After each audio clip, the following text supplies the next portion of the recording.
생각과 현실 사이에서 우리는 때때로 길을 잃는다. 무엇이 실제이고 무엇이 허상인지 분간하기 어려울 때가 있다.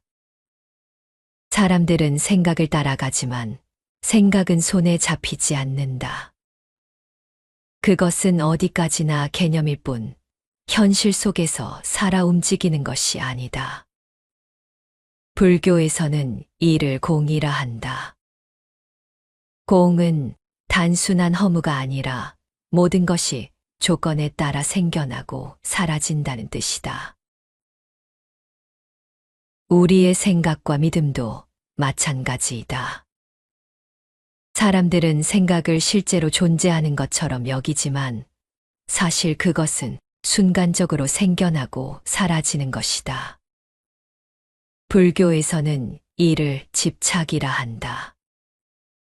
집착은 없는 것을 있다고 믿는 것이며 결국 괴로움을 낳는다. 자아에 대한 집착도 마찬가지이다. 사람들은 나는 누구인가라는 질문을 하며 자기 자신을 찾으려 하지만 찾으려 할수록 자아는 멀어지고 만다. 나라는 것은 흐르는 강물과 같다. 물이 계속 흘러가듯이 나도 항상 변한다.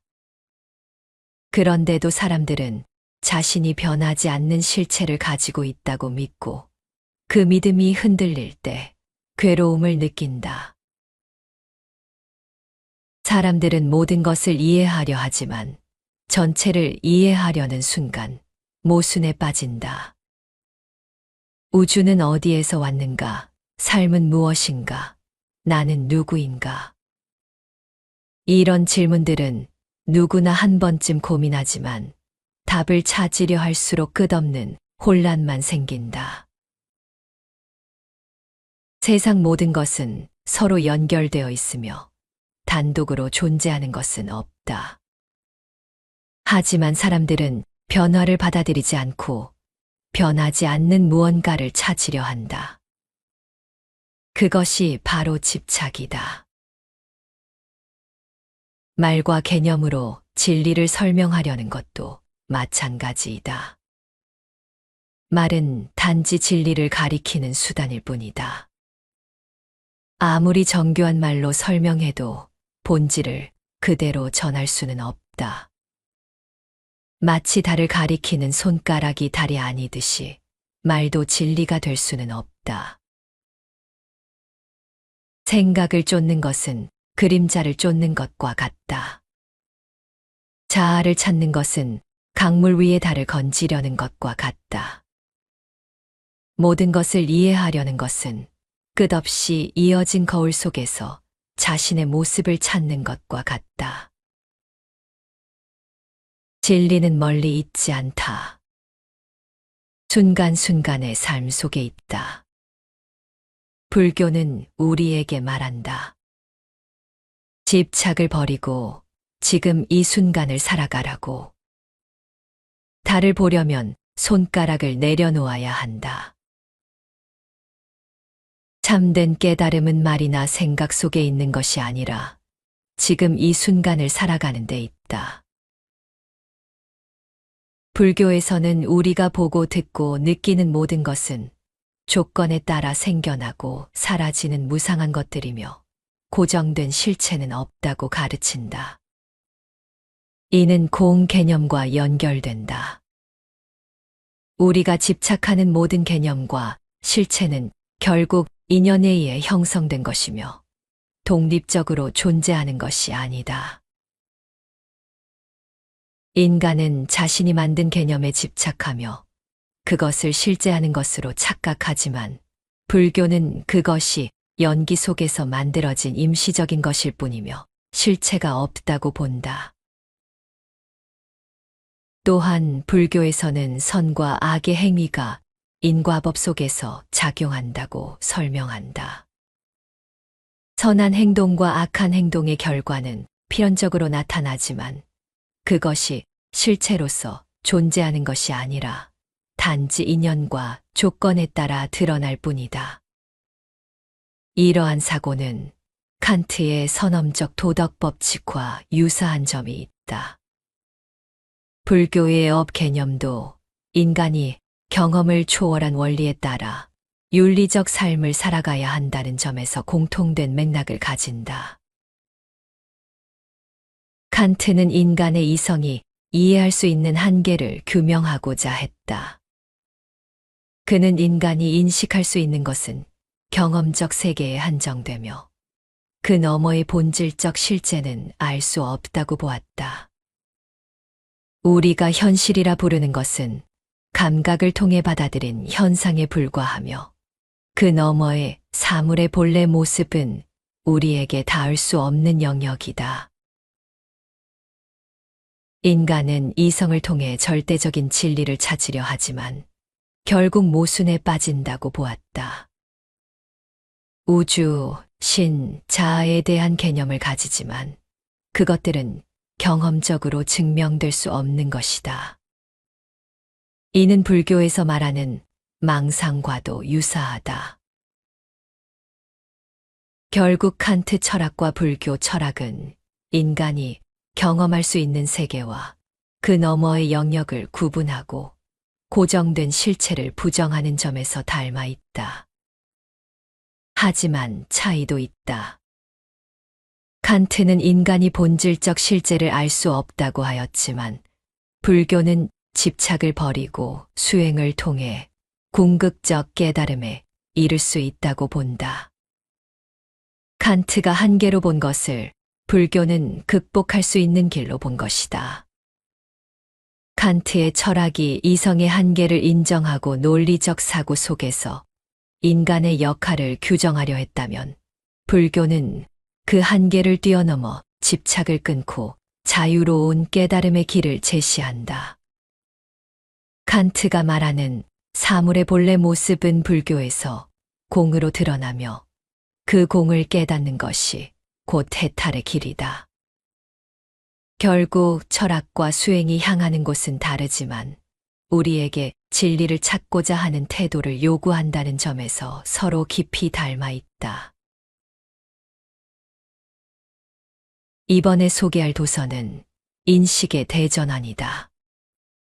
칸트 연구의 권위자인 김혜숙 명예교수가 칸트의 순수 이성 비판의 핵심을 상세하게 풀이하는 책이다. 주요 47개 문단을 발췌하여 칸트 철학의 독창성과 위대함을 일목요연하게 보여준다. 칸트는 인간의 근본 질문을 파헤친 끝에 다음의 물음에 도달하였다. 나는 무엇을 알 수 있는가? 나는 무엇을 해야 하는가? 나는 무엇을 희망할 수 있는가? 이 질문들은 인간 존재의 본질을 탐구하는데 중요한 역할을 할 것이다. 진리와 진실의 문제가 더욱 첨예해진 현대사회에서 제대로 질문하는 법을 가르친 위대한 스승인 칸트의 지혜에 귀를 기울일 때다. 이념과 현실. 만일 이념들이 비록 미정이기는 하되 적어도 어느 정도의 객관적 타당성을 가져서 공허한 관념물들이라고 생각할 것이 아니라면 그것들의 연역은 단연 가능한 것이어야 한다. 물론 그것들의 연역은 범주의 연역과는 매우 다른 것임을 가정하지만 이념은 객관적 타당성을 가질 수는 있으나 미규정적으로 그러하며 현실적 대상을 갖지 않는다. 칸트는 우리가 논리적 모순만 범하지 않는다면 무엇이든 생각할 수 있다고 보았다. 개념이 자기 모순을 포함하지 않는 한 그것은 항상 가능하다는 칸트의 말처럼 우리는 둥근 사각형이나 두변으로 된 직선적 도형과 같은 것은 생각할 수 없겠지만 무한, N차원의 공간, 유니콘 등 실제의 가능성과 상관없이 많은 것을 생각할 수 있다. 정당성 문제와 아무 연관 없이 생각만으로도 달할 수 있는 이런 것들을 공허한 관념물들이라고 할 수 있다. 그중 어떤 것들은 단순한 상념에 불과한 공허한 것일 수 있고, 어떤 것들은 우리의 경험과 연관해서 의미 있는 것일 수도 있다.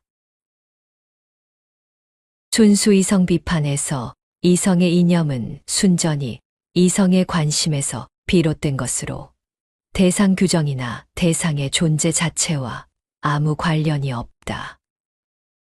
순수 이성은 사실상 자기 자신만을 다루고 있다는 말이나 대상의 통일 작용을 미치기 위한 객관적 원칙으로 쓰이는 것이 아니라 대상에 관한 온갖 가능한 경험적 인식의 통일 작용을 미치기 위한 주관적 준칙으로 쓰이는 것이다 라는 말의 의미는 이성의 이념에 상응하는 대상은 없다는 것이다. 이성의 통일성 원리는 객관적이기는 하나 한정적 의미로, 즉 대상을 규정함이 없는 방식으로 객관적인 미규정의 원리이다.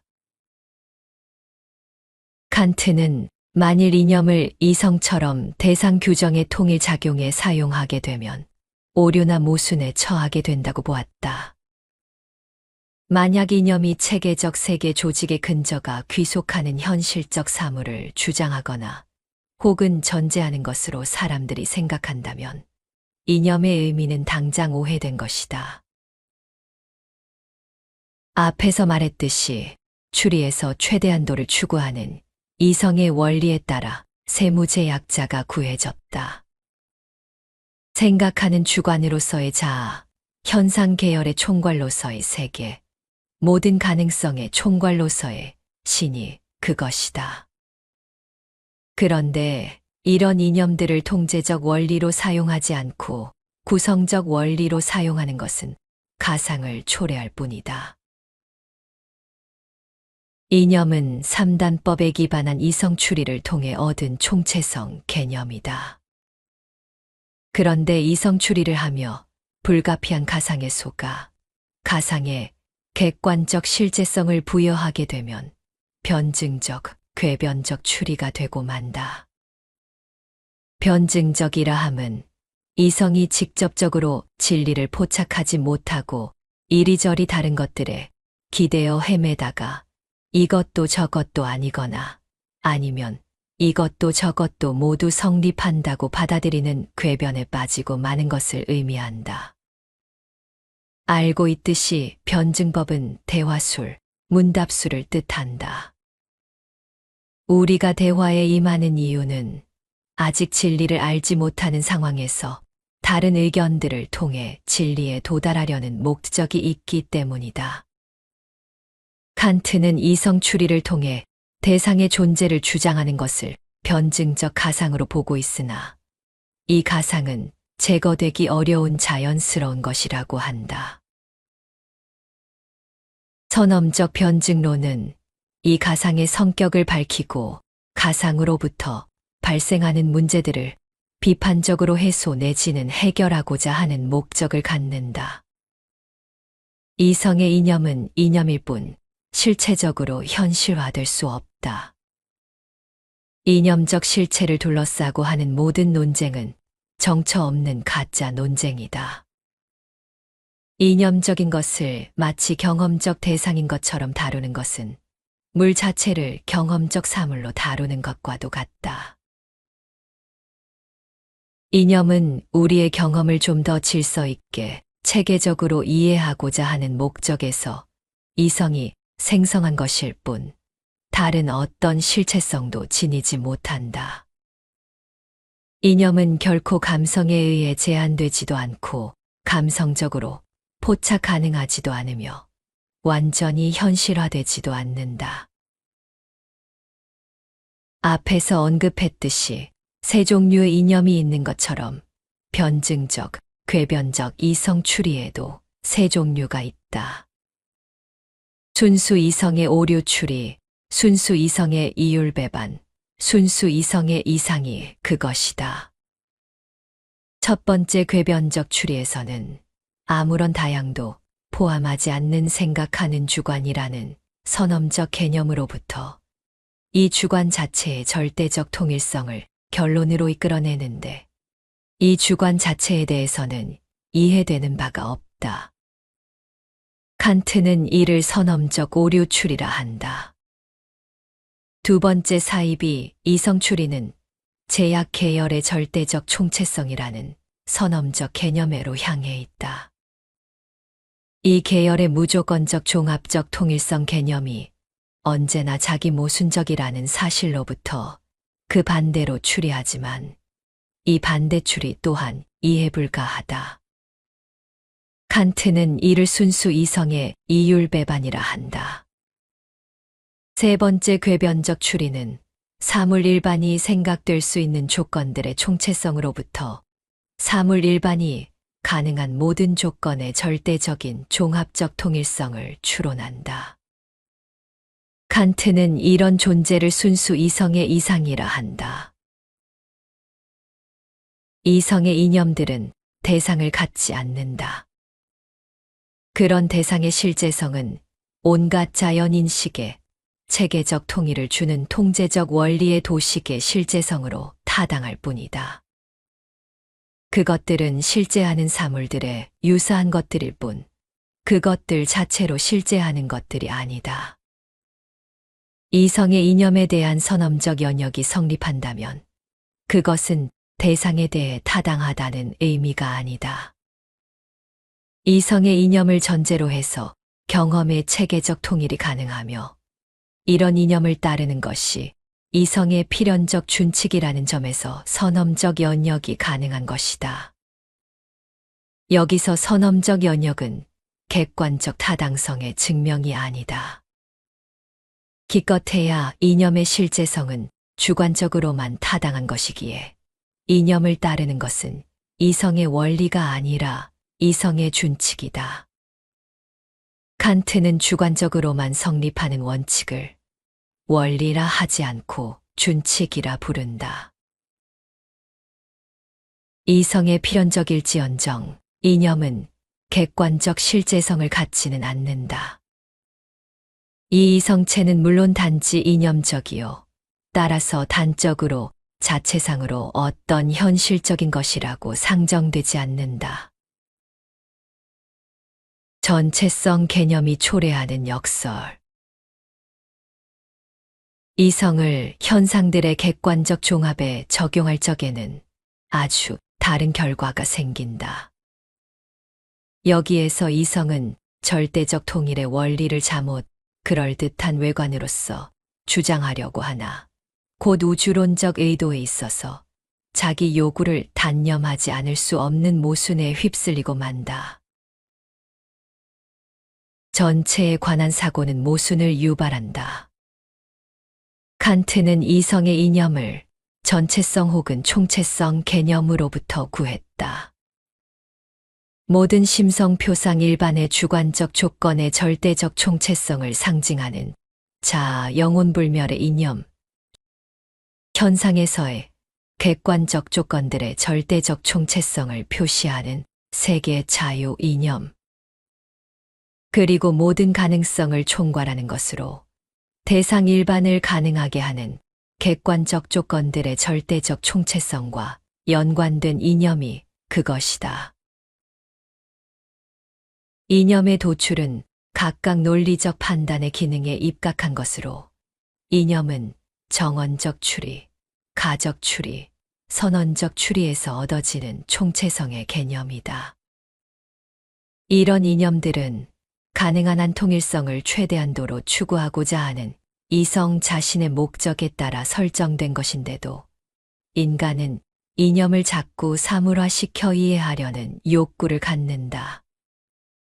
그런 형이상학적 욕망은 인간이라는 존재 자체의 어쩔 수 없는 성향이기 때문에 이런 것들이 마치 참 존재인 듯한 불가피한 가상이 만들어진다.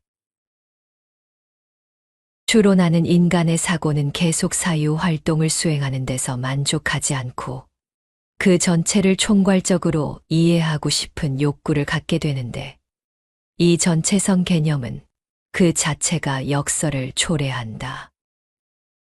예를 들어 수를 헤아리는 인간은 하나, 둘, 셋을 세는데 만족하지 않고 수의 본질을 알고 싶어 한다. 숫자는 무한하게 진행할 수 있고 1과 2 사이에도 무한히 많은 수들이 존재할 수 있다. 그럼에도 인간은 이들을 총괄해 수란 도대체 무엇인가? 참으로 존재하는 실체인가? 아니면 인간의 목적에 따라 만들어진 형식에 불과한 것인가와 같은 물음을 던진다. 인간은 삶을 살고 있는 와중에도 삶이란 도대체 무엇인가? 생명이란 도대체 무엇인가를 묻는다.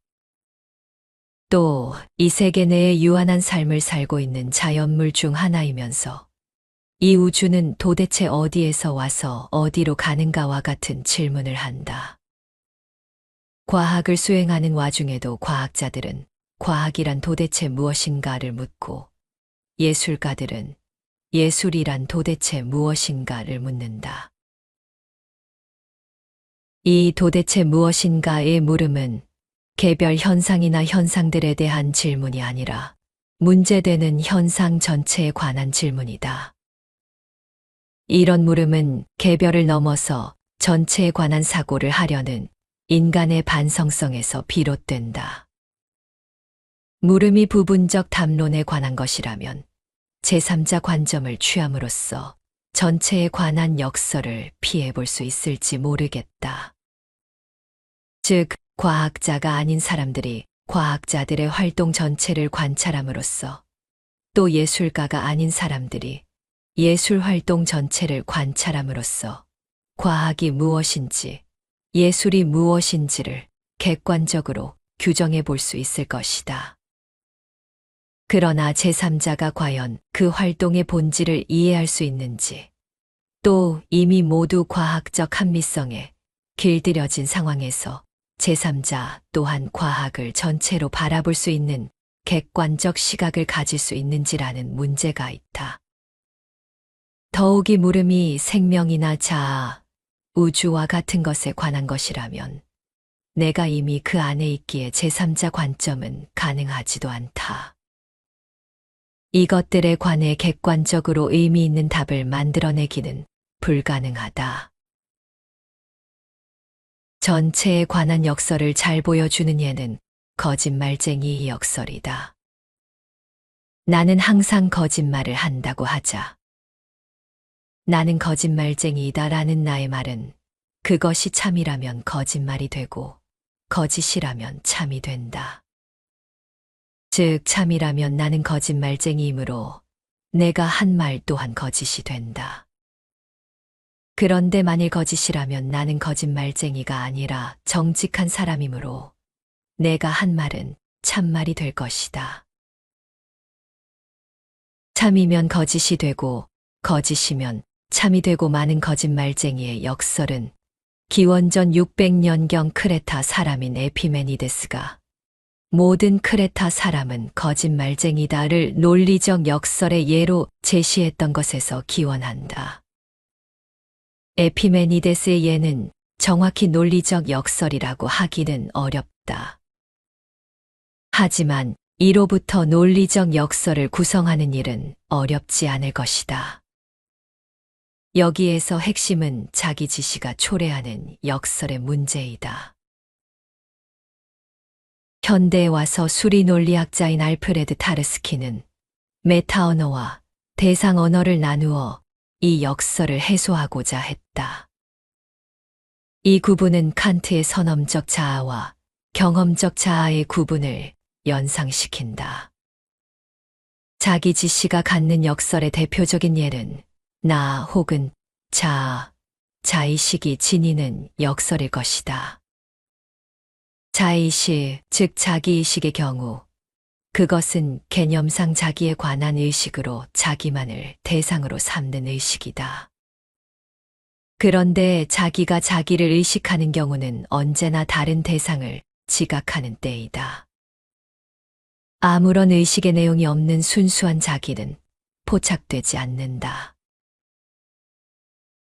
불교에서 이 먹고란 화두를 내어 포착하려고 하는 순수 자아는 아무런 대상 의식 없는 상태, 면벽의 상태에서 도달하고자 하는 순수한 나 자신일 텐데, 그 자아는 내가 포착하려는 순간 뒷걸음질 치고 내게 의식된 자아는 바로 조금 전에 나를 찾아 애쓰고 앉아있는 나일 뿐 순수 자아는 아니다.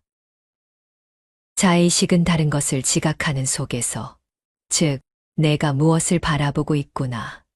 나는 내 앞에 컴퓨터를 보고 있구나 라는 타자에 대한 의식 경험. 여기에서는 컴퓨터를 보는 경험 안에서 나로서 막연히 의식될 수 있을 뿐이다. 역설은 나에 대한 의식이 내가 아닌 다른 것을 통해서만 가능하다는 데서 발생한다. 자기만을 대상으로 삼아야 하는 자의식이 타자를 대상으로 할 때만 가능한 데서 생긴다. 헤겔은 이런 자기의식의 모순을 변증법적 과정 안에서 해소하려고 했다. 즉, 나와 대립되는 것에 대한 의식을 통해서만 비로소 나에 대한 의식을 가질 수 있는 과정을 즉자, 대자, 즉자대자의 과정이라 할 수 있다. 즉자대자적 나는 타자 관계를 포괄한 나이다. 자기지시의 역설은 전체에 관한 사고가 갖는 역설이다. 역설이 발생하는 상황에서는 두 모순되는 언명 사이에서 참 거짓을 판별하는 일이 무의미해진다. 모순이 허용되는 논리체계는 일관성을 결여하게 되고, 일관성을 결여한 논리체계 안에서는 그 어떤 언명도 모두 가능해진다. 이 안에서 이성은 무력해지고, 칸트 표현을 빌면 태만한 이성이 되고 만다. 고대의 변증가는 병이 낫는 것이 운명이라면 의사를 이용하건 안 하건 간에 당신의 병은 낫는다라는 따위의 오류 추리를 태만한 이성이라고 불렀다. 이에 나는 순수 이성의 궤변적 논증에 같은 명목을 붙인 바이다. 이성은 비일관된 체계 안에서는 아무것도 할 수 없게 된다. 이성의 이율배반은 현상 계열의 전체성을 표시하는 세계라는 이성 이념을 사물화하고 그에 관한 언명들을 하는 순간 빠지게 되는 모순을 다룬다. 이상적인 것을 꿈꾸는 것은 인간의 본성이다. 우리는 완벽한 정의, 완전한 사랑, 절대적인 진리를 원하지만 그것들은 생각 속에서만 존재할 뿐 현실에서는 온전히 이루어질 수 없는 것들이다. 그렇다고 해서 그러한 개념이 무의미한 것은 아니다. 오히려 그것들은 우리의 사고를 조직하고 방향을 잡아주는 역할을 한다. 하지만 현실 속에서 무조건적으로 적용하려 하면 모순이 발생하고 실망하게 될 수도 있다. 그러므로 우리는 이상과 현실의 차이를 인정하고 있는 그대로의 삶을 받아들이는 태도를 길러야 한다. 대화를 나눌 때도 마찬가지이다. 우리는 자신이 옳다고 믿고 상대방의 의견을 틀렸다고 여기기 쉽다. 하지만 칸트는 우리가 아무리 논리적으로 사고해도 진리를 직접적으로 파악할 수는 없다고 보았다. 그렇기에 누군가와 의견이 다를 때 우리는 논쟁을 하기보다 상대방의 시각을 이해하려는 노력이 필요하다. 상대의 말을 끝까지 듣고 자신의 생각이 절대적인 것이 아닐 수도 있다고 받아들이는 것이 중요하다. 그렇게 열린 마음을 가지면 불필요한 갈등을 줄이고 보다 성숙한 대화를 할 수 있다. 삶을 살아가면서 우리는 종종 모순에 직면한다. 자유를 원하지만 안정도 필요하고 도전하고 싶지만 실패가 두렵다. 이러한 모순을 없애려고 애쓰기보다는 그것을 자연스럽게 받아들이고 조화를 이루는 것이 더 현명한 태도이다. 세상은 흑과 백으로 나뉘는 것이 아니라 다양한 색깔이 존재하는 곳이다. 완벽함을 기대하기보다 모순 속에서 균형을 찾아가는 것이 현실적인 삶의 방식이다. 삶의 목표를 설정할 때도 마찬가지이다. 완벽한 성공을 꿈꾸는 것은 좋지만 그 과정에서 모든 것을 잃어버린다면 무슨 의미가 있겠는가? 작은 성취를 이루며 한 걸음씩 나아가는 것이 더 현실적이고 의미 있는 삶의 방식이다. 중요한 것은 이상을 현실에 맞추어 조정하며 현재를 충실히 살아가는 것이다. 우리의 삶은 단번에 완성되는 것이 아니라 조금씩 다듬어가는 과정 속에서 의미를 찾게 된다.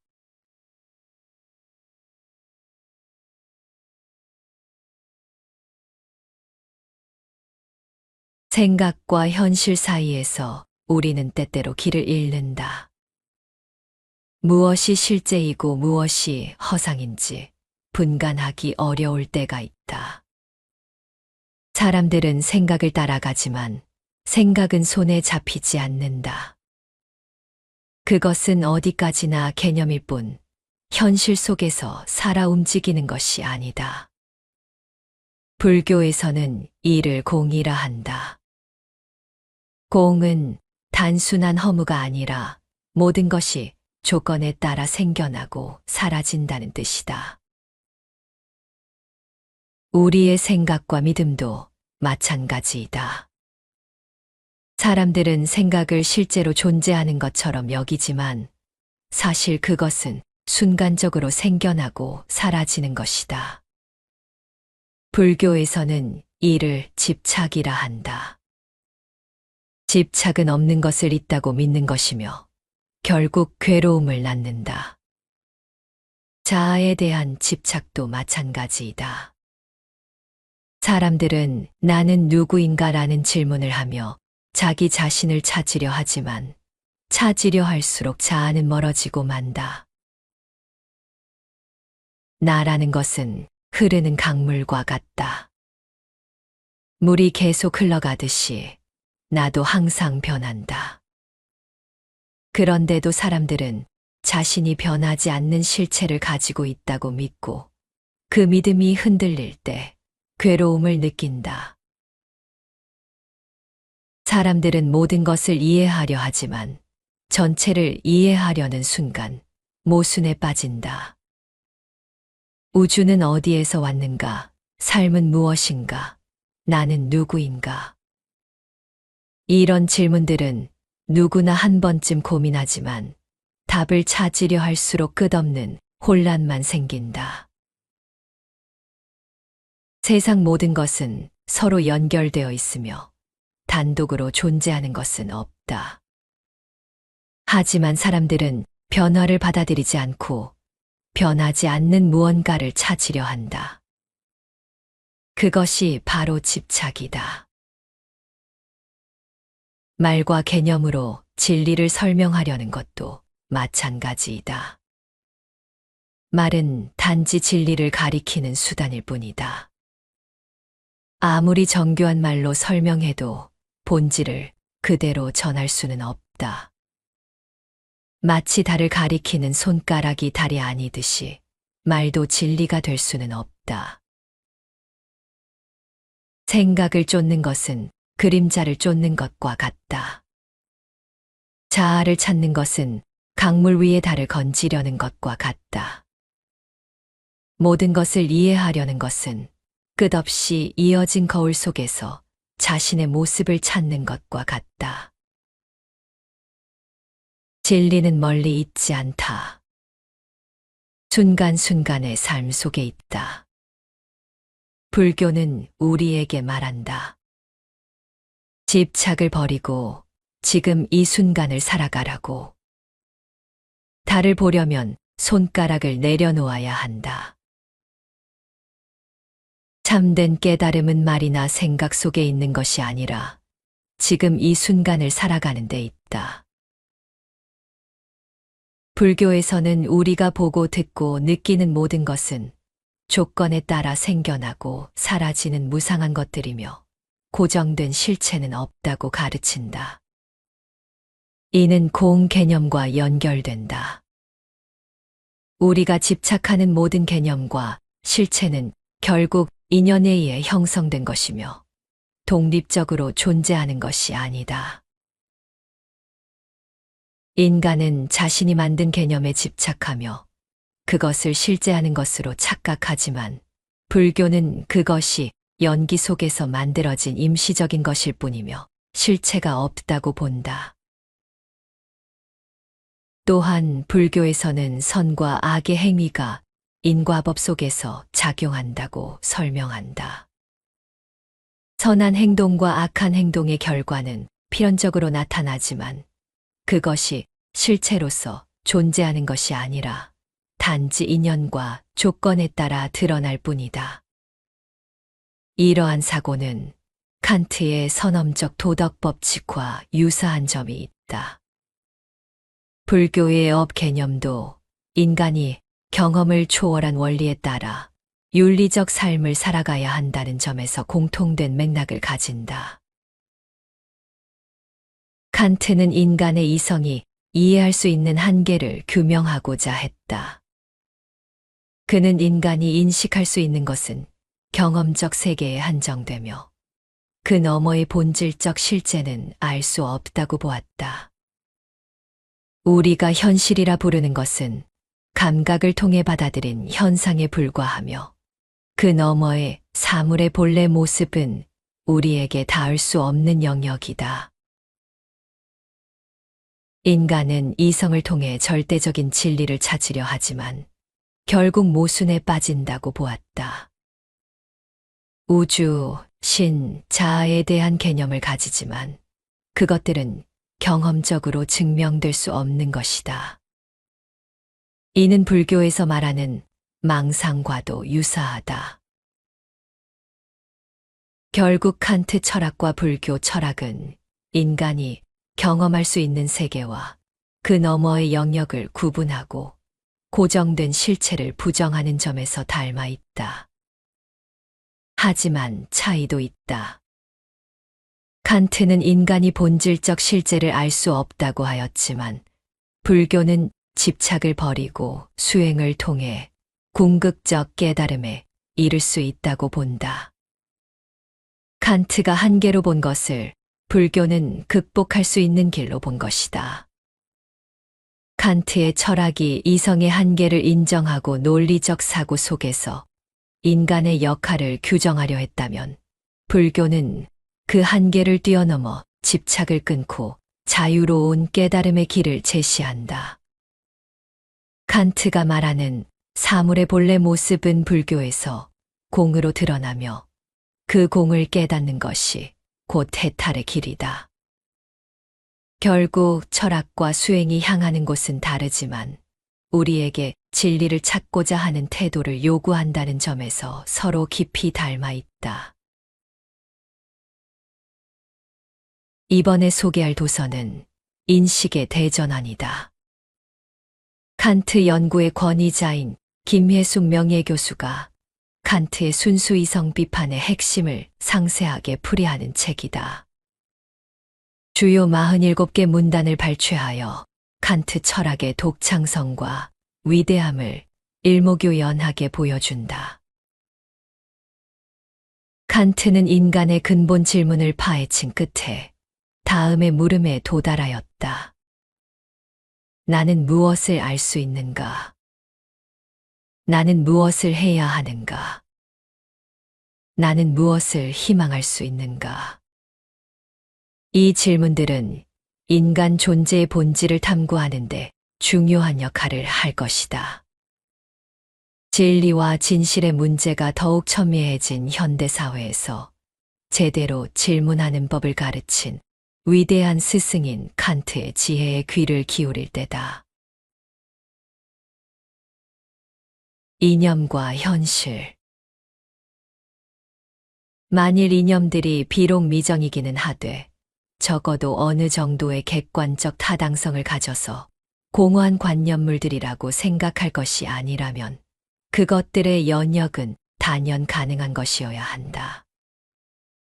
물론 그것들의 연역은 범주의 연역과는 매우 다른 것임을 가정하지만 이념은 객관적 타당성을 가질 수는 있으나 미규정적으로 그러하며 현실적 대상을 갖지 않는다. 칸트는 우리가 논리적 모순만 범하지 않는다면 무엇이든 생각할 수 있다고 보았다.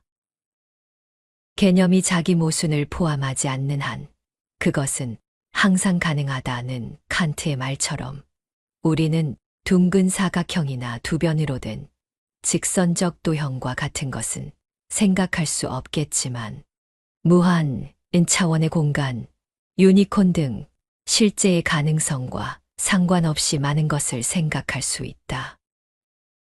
정당성 문제와 아무 연관 없이 생각만으로도 달할 수 있는 이런 것들을 공허한 관념물들이라고 할 수 있다. 그중 어떤 것들은 단순한 상념에 불과한 공허한 것일 수 있고 어떤 것들은 우리의 경험과 연관해서 의미 있는 것일 수도 있다. 순수 이성 비판에서 이성의 이념은 순전히 이성의 관심에서 비롯된 것으로 대상 규정이나 대상의 존재 자체와 아무 관련이 없다. 순수 이성은 사실상 자기 자신만을 다루고 있다는 말이나 대상의 통일 작용을 미치기 위한 객관적 원칙으로 쓰이는 것이 아니라 대상에 관한 온갖 가능한 경험적 인식의 통일 작용을 미치기 위한 주관적 준칙으로 쓰이는 것이다 라는 말의 의미는 이성의 이념에 상응하는 대상은 없다는 것이다. 이성의 통일성 원리는 객관적이기는 하나 한정적 의미로, 즉 대상을 규정함이 없는 방식으로 객관적인 미규정의 원리이다. 칸트는 만일 이념을 이성처럼 대상 규정의 통일 작용에 사용하게 되면 오류나 모순에 처하게 된다고 보았다. 만약 이념이 체계적 세계 조직의 근저가 귀속하는 현실적 사물을 주장하거나 혹은 전제하는 것으로 사람들이 생각한다면 이념의 의미는 당장 오해된 것이다. 앞에서 말했듯이 추리에서 최대한도를 추구하는 이성의 원리에 따라 세무제약자가 구해졌다. 생각하는 주관으로서의 자아, 현상 계열의 총괄로서의 세계, 모든 가능성의 총괄로서의 신이 그것이다. 그런데 이런 이념들을 통제적 원리로 사용하지 않고 구성적 원리로 사용하는 것은 가상을 초래할 뿐이다.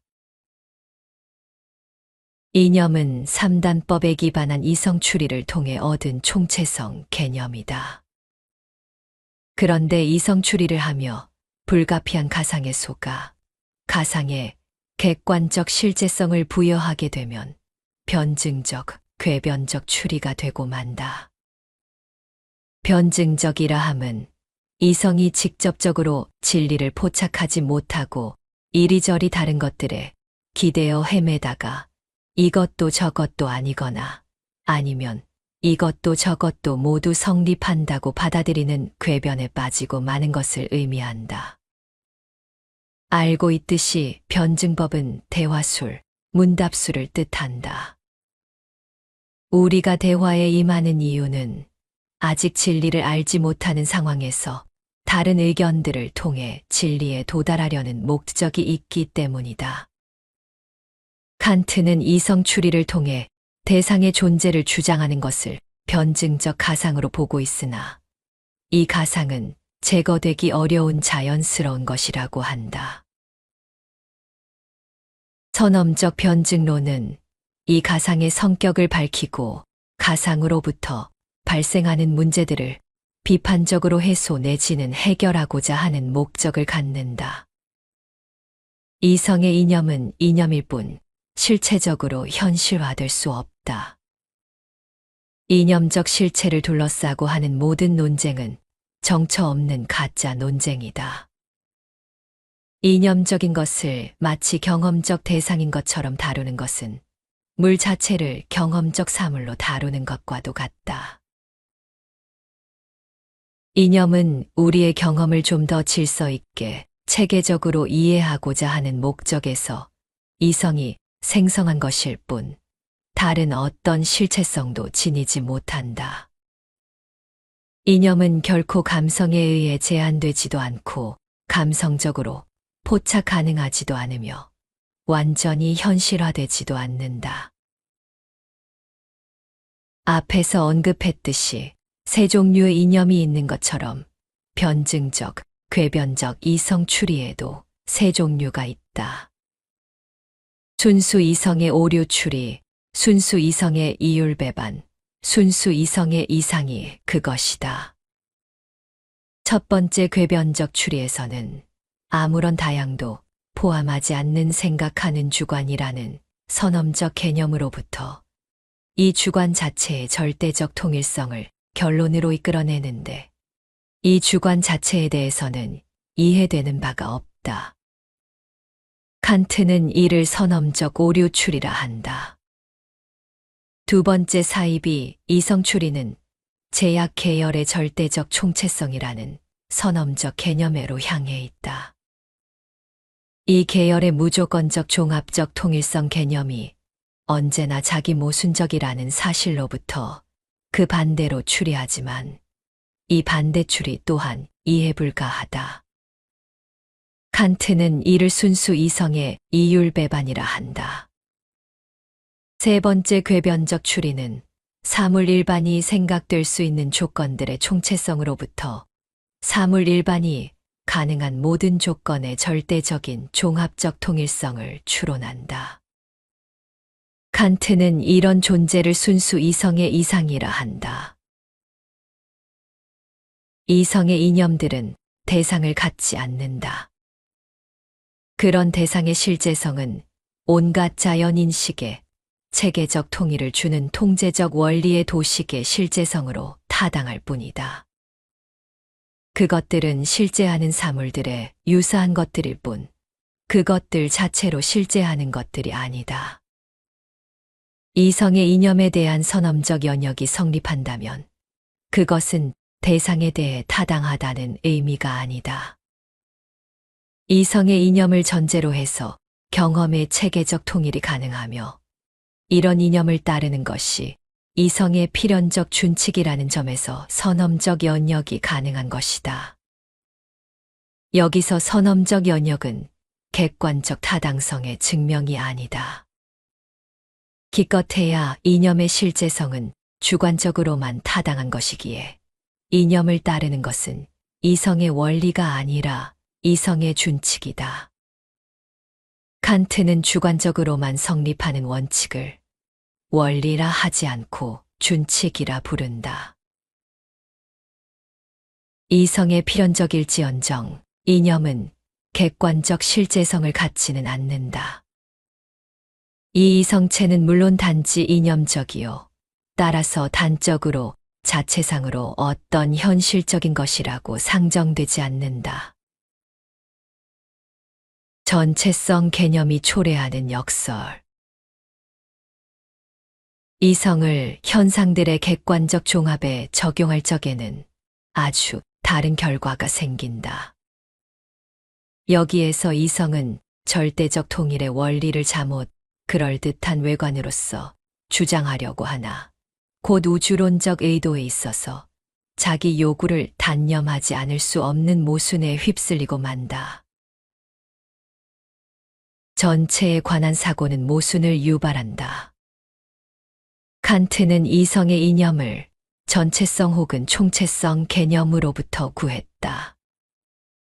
모든 심성 표상 일반의 주관적 조건의 절대적 총체성을 상징하는 자아 영혼불멸의 이념, 현상에서의 객관적 조건들의 절대적 총체성을 표시하는 세계 자유 이념, 그리고 모든 가능성을 총괄하는 것으로 대상 일반을 가능하게 하는 객관적 조건들의 절대적 총체성과 연관된 이념이 그것이다.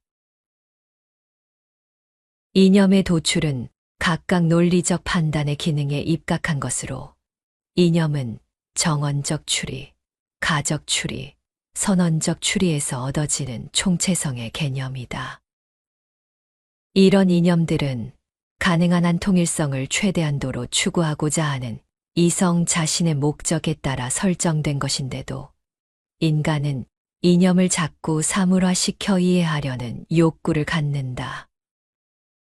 그런 형이상학적 욕망은 인간이라는 존재 자체의 어쩔 수 없는 성향이기 때문에 이런 것들이 마치 참 존재인 듯한 불가피한 가상이 만들어진다. 주로 나는 인간의 사고는 계속 사유 활동을 수행하는 데서 만족하지 않고 그 전체를 총괄적으로 이해하고 싶은 욕구를 갖게 되는데 이 전체성 개념은 그 자체가 역설을 초래한다. 예를 들어 수를 헤아리는 인간은 하나, 둘, 셋을 세는데 만족하지 않고 수의 본질을 알고 싶어 한다. 숫자는 무한하게 진행할 수 있고 1과 2 사이에도 무한히 많은 수들이 존재할 수 있다. 그럼에도 인간은 이들을 총괄해 수란 도대체 무엇인가? 참으로 존재하는 실체인가? 아니면 인간의 목적에 따라 만들어진 형식에 불과한 것인가와 같은 물음을 던진다.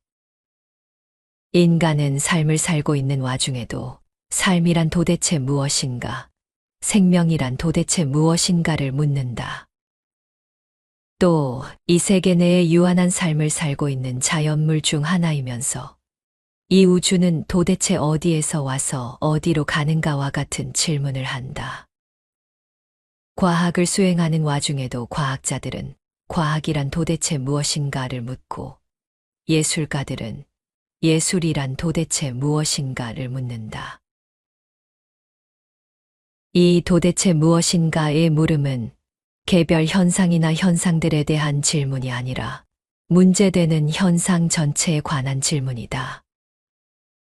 이런 물음은 개별을 넘어서 전체에 관한 사고를 하려는 인간의 반성성에서 비롯된다.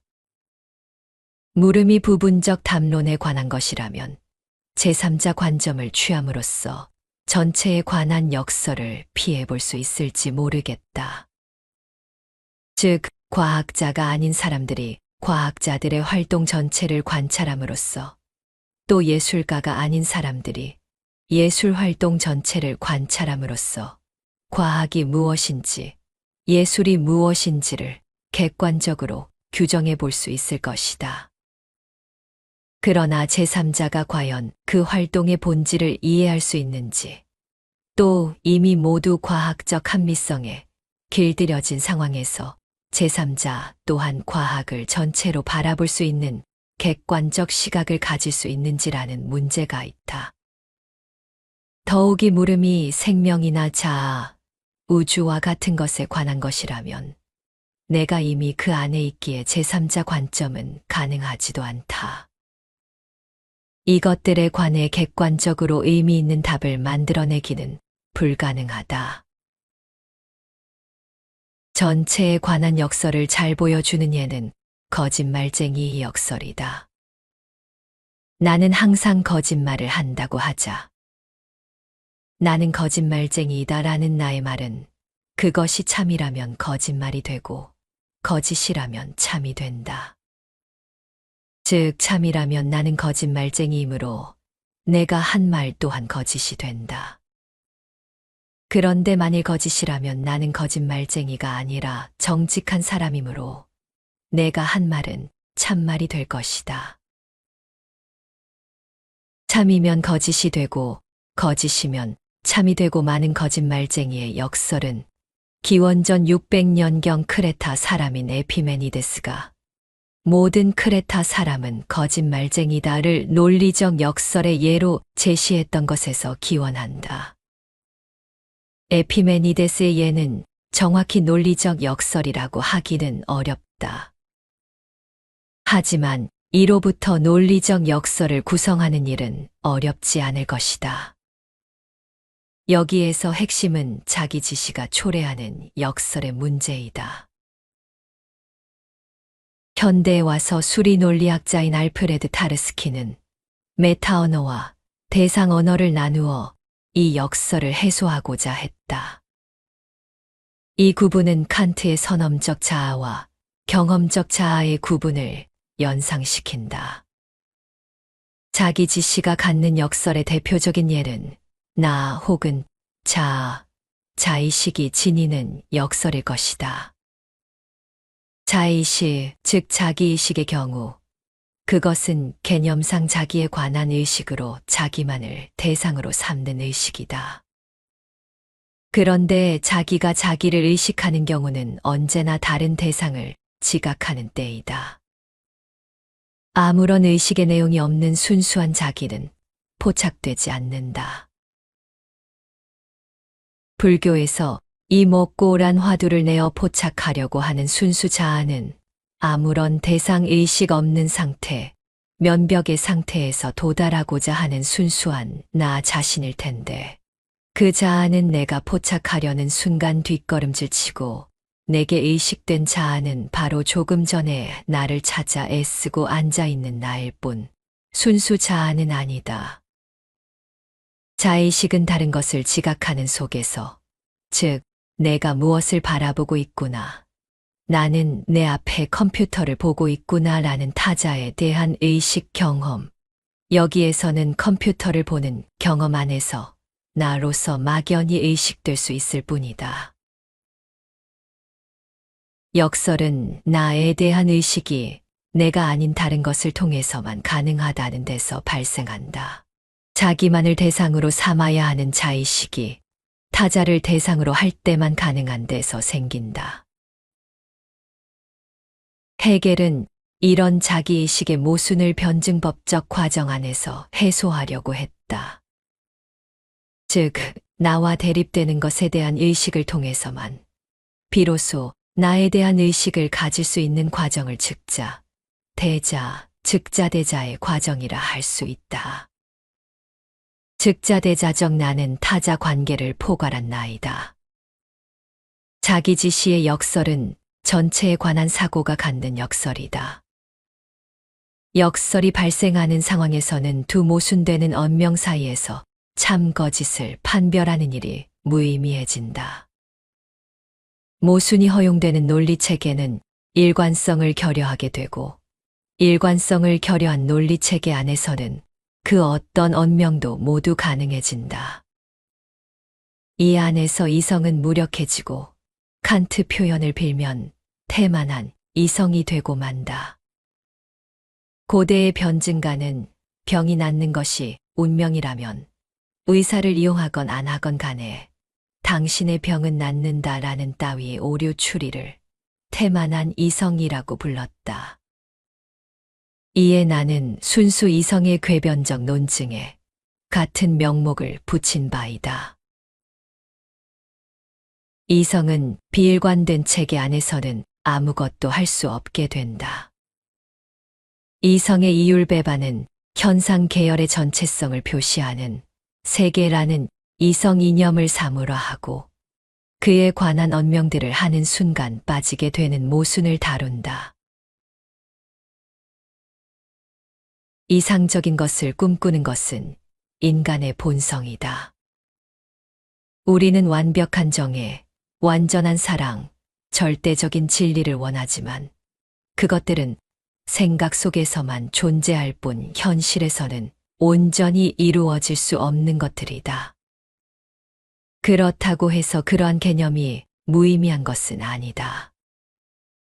오히려 그것들은 우리의 사고를 조직하고 방향을 잡아주는 역할을 한다. 하지만 현실 속에서 무조건적으로 적용하려 하면 모순이 발생하고 실망하게 될 수도 있다. 그러므로 우리는 이상과 현실의 차이를 인정하고 있는 그대로의 삶을 받아들이는 태도를 길러야 한다. 대화를 나눌 때도 마찬가지이다. 우리는 자신이 옳다고 믿고 상대방의 의견을 틀렸다고 여기기 쉽다. 하지만 칸트는 우리가 아무리 논리적으로 사고해도 진리를 직접적으로 파악할 수는 없다고 보았다.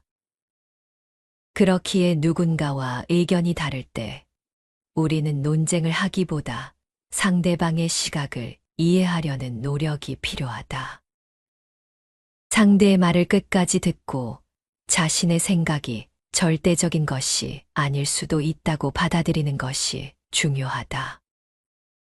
그렇게 열린 마음을 가지면 불필요한 갈등을 줄이고 보다 성숙한 대화를 할 수 있다.